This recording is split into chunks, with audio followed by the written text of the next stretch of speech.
Hello, నేను ఇప్పుడు చనాతోటి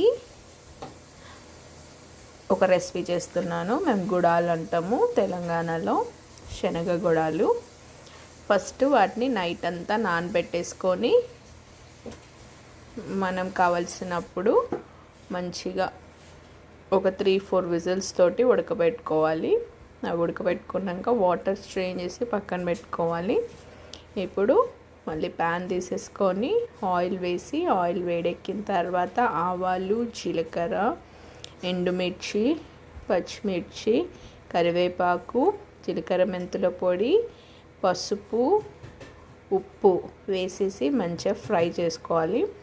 పచ్చిమిర్చి కూడా వేసుకోవాలి, బట్ ఇంట్లో పచ్చిమిర్చి లేవు, సో అందుకే నేను స్కిప్ చేసా. తర్వాత కొద్దిగా అల్లం వెల్లుల్లి పేస్ట్, ధనియా పొడి, కారం వేసేసుకొని మంచిగా ఆనియన్స్ని ఆయిల్లో ఫ్రై చేసేసుకోవాలి. అవి ఫ్రై అయిన తర్వాత ఆల్రెడీ మనం ఉడకబెట్టుకున్న శనగలు వేసేసుకొని మంచిగా ఫ్రై చేసేసుకొని మంచిగా ఒక కొత్తిమీర తీసేసుకొని ఇంకా కలిపేసుకుంటే అంతే, టేస్టీ అండ్ హెల్దీ శనగ గుడాలు. మంచిగా ఇది స్నాక్గా తినొచ్చు. పులిహోర చేసుకున్నప్పుడు సైడ్కి పెట్టుకొని తిన్న మంచి కాంబినేషన్. ఒకసారి ట్రై చేయండి. Thank you.